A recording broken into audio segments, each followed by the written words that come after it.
Kavos Media. I personally don't think that any real return to the JCPOA is on the cards. I mean, the United States is putting forward all sorts of demands. Iran isn't going to meet those demands. And basically, Iran isn't going to go back to an agreement that is worse than the one that it signed in 2015. I mean, remember, he didn't even want to sign the one in 2015.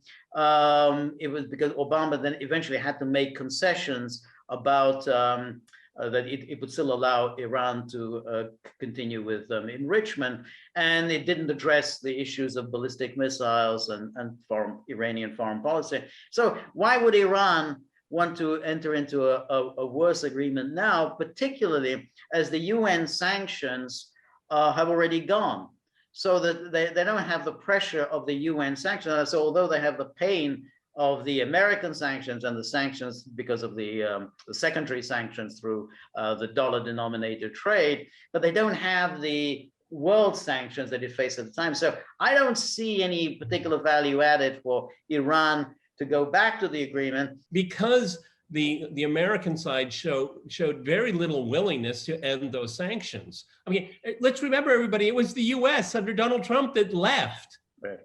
Okay, and then you hear, George, you and I have been hearing this for over 20 years. Iran's only 9 weeks away from a bomb. They're saying it again. They're saying it again. Right, right.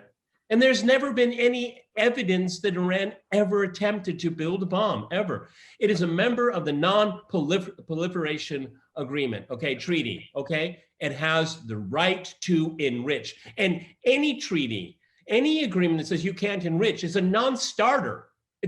Israel is not a member of the non-proliferation treaty, and everybody knows what's going on there. Okay, the hypocrisy screams to heaven. Iran has been sanctioned for a very long time, and it has income substitution. It started its trade in its own currency with other countries like China, with Russia, with other. I mean, they have learned to adjust. It's like, the U.S. is like on some kind of exercise bike on its balcony, and it's exerting all this effort, but it's not going anywhere. It's not going anywhere, and that's why what the United States is doing, it's bringing in issues that Iran will not compromise on. You see, I mean, ballistic missiles, basically Iran needs them for its defense. It's not going to give up on that. No. And as for supporting Hezbollah, as for supporting fighters in Syria, fighters in Iraq, these are existential matters for Iran. Iran needs its allies in the region so that if it does get into a conflict with Israel or with the United States, these will be its allies. So these are absolutely essential things. They're not going to give up on them. And particularly now, when things have gone actually much in Iran's favor, because the dollar is not as essential as it was a few years ago. There's there are alternatives. There's trading in national currencies. The digital yuan and so on. So Iran can get around the whole dollar-denominated trade issue. And Iran's been very subtle in the way it pursues its policy. It's not. The days of 1980 when Iran was completely isolated in the world, they're gone. Persians probably most likely do not use American sayings and slang, but I would say that in Vienna, the Iranians came to the conclusion that the Americans were all hat and no cow, and they did, and they went there. But what Iran and the issue of long-range missiles is the key issue right here, because it ties in with regional stability as they see it with their allies and friends in the region. And if you look at it, if you look at the time that Trump left and going up to the talks in Vienna, it's just given Iran much more time to develop more sophisticated long-range missiles. Now, we don't really know officially, we don't know who hit the Aramco operations in Saudi Arabia. Right. We can leave that aside, but we can't leave aside that it was attacked, and it was attacked in a most sophisticated way. and I remember talking to you about this at the time, is that this is probably the tremor that hit the Middle East. Okay, you want to talk about the JCPOL, you can talk about it until the cows come home, but the fact that the Aramco operations were hit so easily, I don't think there was a loss of life. I mean, it was a very sophisticated, pinpointed attack that nobody saw coming. The Saudis and everybody else is paying out the wazoo for these Patriot missiles and all that, and they're useless, George. So you have all of these countries with all their shiny hardware they probably don't even know how to use, and they have to get mercenaries to do it for them, if not Americans to do it for them. And so the Iranians, when they look at the entire panorama right here, they're kind of sitting pretty. Just before we convene here, I read a Foreign Policy magazine article. It was awful, as usual. It's really awful stuff what they write in there. And it was just doom and gloom, and Iran's going to come groveling. It's at its end of its rope. The walls are, no, it's not. It's not.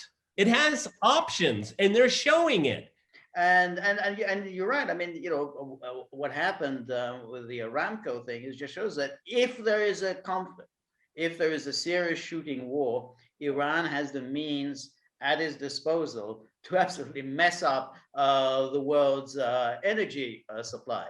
That's a serious business. I mean, also remember what happened after the assassination of General Soleimani. Remember, the Iranians hit these barracks in Iraq. Boom, they hit this American barracks in Iraq.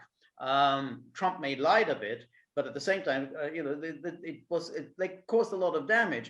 The United States did not retaliate because the United States realized not a good idea to escalate this conflict with Iran. I mean, that it's a dangerous business. So exactly. So Iran, yes, obviously Iran is not the equal of the United States, but it can do a lot of damage, and you don't want to get yourself into a war with someone who can do a lot of damage to everybody, to U.S. interests and to the world interests. It's all about asymmetrical responses, okay? Because Iran doesn't need overwhelming force. It has enough technology and obviously political will. I mean, you look at places like Qatar. I mean, if a conflict starts, Qatar could come to an end. I mean, quite literally, all right? I mean, and what you said about the oil markets, absolutely, this would be catastrophic.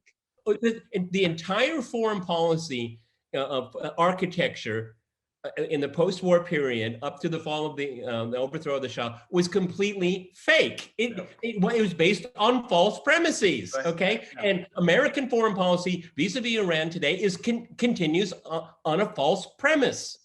Right. Yeah. No, that's right. That's right.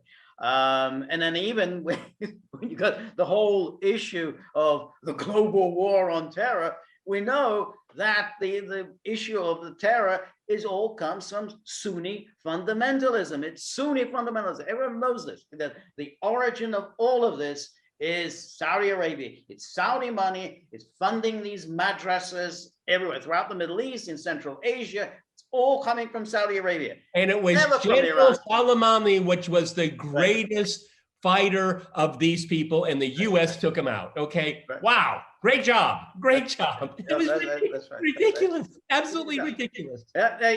Exactly. آنچه در مورد ما میگویند